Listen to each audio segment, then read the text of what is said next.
ఇప్పటివరకు నా వీడియో చూస్తూ నన్ను సపోర్ట్ చేస్తూ వచ్చిన మీ అందరికీ నా నమస్కారాలు.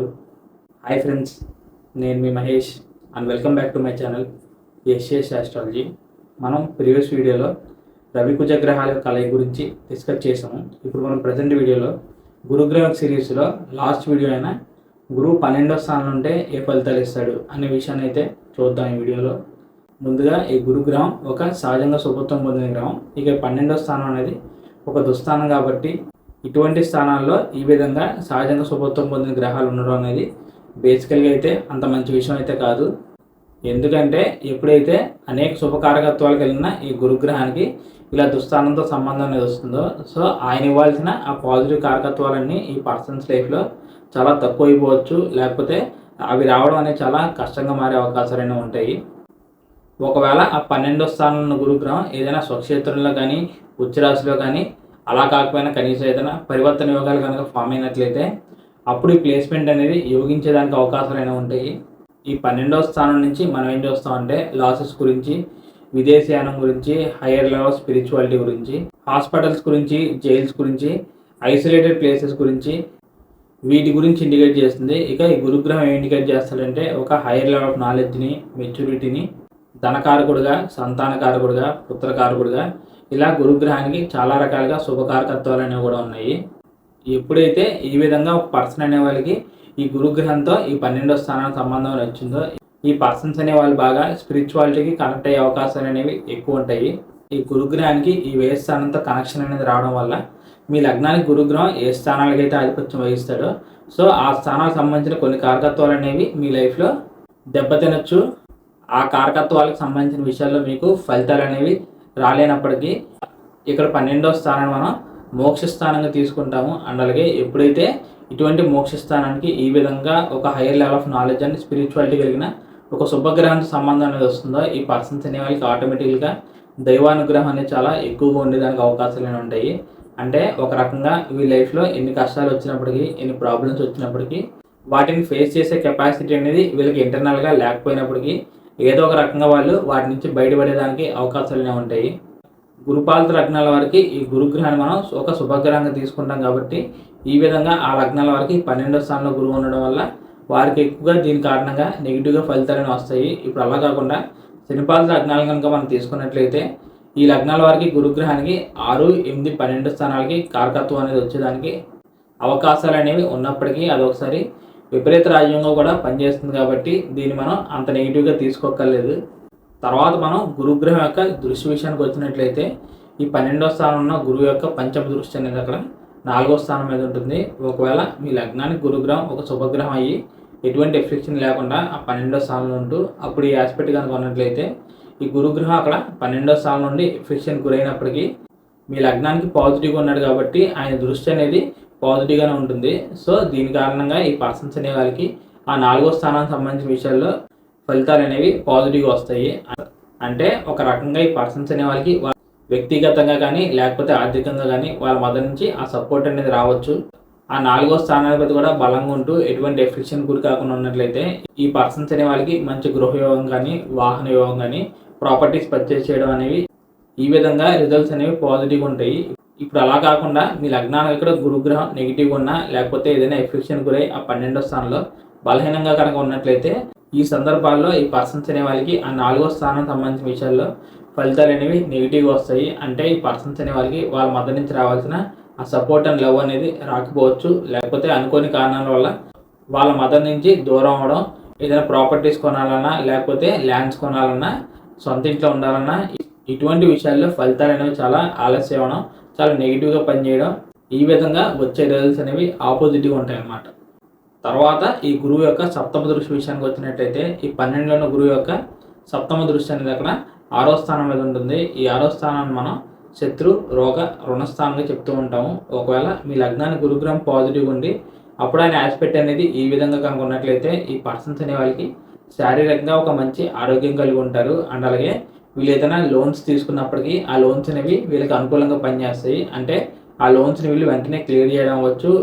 ఆ లోన్స్ తీసుకున్న తర్వాత ఆ డబ్బు అనేది సద్వినియోగం అవడం వల్ల వీరికి మంచి ప్రయోజనాలు కూడా కనిపిస్తాయి. ఒకవేళ అలా కాకుండా మీ లగ్నానికి గురుగ్రహం అక్కడ నెగిటివ్గా ఉండి అప్పుడైన సప్తమ దృష్టి అనేది ఈ విధంగా 6వ స్థానం మీద కనుగొన్నట్లయితే ఈ పర్సన్స్ అనే వాళ్ళకి ఈ గురుదశ అనేవి వచ్చిన ప్రధానంగా ఎక్కువగా శారీరకంగా అనారోగ్య సమస్యలు అనేవి క్రియేట్ అవ్వచ్చు, ఆర్థికంగా కూడా బలహీనపడేదానికి అవకాశాలు అనేవి ఉంటాయి. అంటే ఒక రకంగా వీళ్ళు తీసుకునే లోన్స్ అనేవి పెరుగుతూనే ఉండొచ్చు, వాటిని క్లియర్ చేసే కెపాసిటీ అనేది ఈ పర్సన్స్ దగ్గర లేకపోవచ్చు. దాని కారణంగా ఫైనాన్షియల్గా కూడా ఈ పర్సన్స్ అనేవాళ్ళు ఇబ్బంది పడతారు. ఇంకా ఎక్కువ నెగిటివ్ గ్రహాలకు సంబంధం కనుక ఉన్నట్లయితే ఒక్కోసారి లీగల్ ఇష్యూస్ కూడా ఈ ప్లేస్మెంట్ అనేది దారితీస్తుంది. ఇక చివరిగా ఈ గురువు యొక్క 9వ దృష్టి అనేది అక్కడ 8వ స్థానం మీద ఉంటుంది. ఒకవేళ మీ లగ్నానికి గురుగ్రహం పాజిటివ్గా ఉండి అప్పుడైనా 9th ఆస్పెక్ట్ అనేది ఈ విధంగా మీకు 8th హౌస్ మీద కనుక ఉన్నట్లయితే ఈ పర్సన్స్ అనే వాళ్ళకి ప్రత్యేకంగా ఈ గురుదశలు అనేవి వచ్చినప్పుడు అనుకోకుండా వీళ్ళ లైఫ్లో గ్రోత్ అనేది కనిపిస్తుంది. అది ఆర్థికంగా అవ్వచ్చు, లేకపోతే వ్యక్తిగతంగా అవ్వచ్చు. ఎందుకంటే అక్కడ 8th హౌస్ అనేది మన లైఫ్లో జరిగే సడన్ చేంజెస్ని ఇండికేట్ చేస్తుంది. కాబట్టి ఎప్పుడైతే ఈ విధంగా ఇప్పుడు ఒక శుభగ్రహం మీకు పాజిటివ్గా ఉండి ఆయన యొక్క బలమైన దృష్టి అనేది 8th హౌస్ మీద ఉంటుందో, సో ఖచ్చితంగా ఎక్కువ శాతం ఈ గురుదశలు అనేవి వచ్చినప్పుడు ఈ పర్సన్స్ అనే వాళ్ళకి అదేవిధంగా సడన్గా ఈ పర్సన్స్ లైఫ్లో జరిగే ఈవెంట్స్ వల్ల వీళ్ళకి చాలా పాజిటివ్గా ఫలితాలు అనేవి రావడం, అండ్ అలాగే 8th హౌస్ అనేది ఆయుష్ను కూడా ఇండికేట్ చేస్తుంది. కాబట్టి ఇది మీ ఆయుర్దాయానికి ఒక మంచి పాజిటివ్ ప్లేస్మెంట్గా మనం చెప్పొచ్చు. ఇప్పుడు అలా కాకుండా మీ లగ్నానికి గురుగ్రహం నెగిటివ్ ఉండి అప్పుడు ఆయన 9th ఆస్పెక్ట్ అనేది ఈ విధంగా ఈ 8th హౌస్ మీద కనుగొన్నట్లయితే ఈ 8th హౌస్ సంబంధించిన విషయాల్లో మీకు రిజల్ట్స్ అనేవి నెగిటివ్ వస్తాయి. అంటే ఒక రకంగా ఈ పర్సన్స్ అనే వాళ్ళకి ఈ గురుదశల్లో శారీరకంగా ఆరోగ్యం అనేది బలహీనపడవచ్చు, వ్యక్తిగతంగా కానీ లేకపోతే ఆర్థికంగా కానీ సడన్గా వీళ్ళ గ్రోత్ అనేది చాలా తగ్గిపోయేదానికి అవకాశాలు ఉంటాయి. ఇక చివరిగా ఈ కాన్సెప్ట్ గురించి మీకు అర్థం అవడానికి నేను ఒక ఎగ్జాంపుల్ తీసుకుని డిస్కస్ చేస్తాను. ఫర్ ఎగ్జాంపుల్గా మనం ధనుర్ లగ్నాన్ని ఎగ్జాంపుల్గా తీసుకున్నాము. ఈ ధనుర్ లగ్నానికి గురుగ్రహానికి లగ్న చతుర్థాధిపత్యం అనేది వస్తుంది. ఎప్పుడైతే ఈ విధంగా లగ్న చతుర్థాధిపత్యం పొందిన గురుగ్రహం అక్కడ వ్యయ స్థానంలో పడతాడో ఈ పర్సన్స్ అనే వాళ్ళకి ఆ 2 స్థానాలకు సంబంధించిన విషయాల్లో వీళ్ళకి రిజల్ట్స్ అనేవి నెగిటివ్ వస్తాయి. కాకపోతే ఇక్కడ మనం చెప్పుకోవాల్సిన ఒక మంచి విషయం ఏంటంటే అక్కడ వ్యయ స్థానం అనేది వృశ్చిక రాశి అయింది. సో వృశ్చికంలో గురుగ్రహానికి స్థానబలం విషయానికి వచ్చినట్లయితే ఆయన పాజిటివ్గా ఉన్నాడు. కాబట్టి ఇది కొంతవరకు అయినా మంచి విషయంగా మనం చెప్పొచ్చు. ఇప్పుడు అలా కాకుండా ఫర్ ఎగ్జాంపుల్గా వ్యయ స్థానంలో గురుగ్రహం బలహీనంగా కనుక ఉన్నట్లయితే ఇక సంపూర్ణంగా గురుగ్రహం వీళ్ళకి పనిచేయడం అనేది కష్టంగా మారేదానికి అవకాశాలు ఉంటాయి.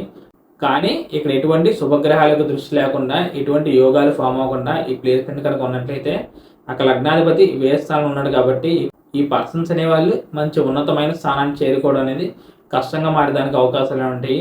వీళ్ళు చేసే ఆలోచనలు అవ్వచ్చు, లేకపోతే పనులు అవ్వచ్చు, ఎక్కువగా ఫెయిల్ అయ్యేదానికి అవకాశాలు ఉంటాయి. ఎందుకంటే అక్కడ వ్యయ స్థానం అనేది లాసెస్ ఇండికేట్ చేస్తుంది. కాబట్టి ఆ విధంగా చెప్పడం జరిగింది. ఈ 12వ స్థానం అనేది హై లెవెల్ ఆఫ్ స్పిరిచువాలిటీని ఇండికేట్ చేస్తుంది.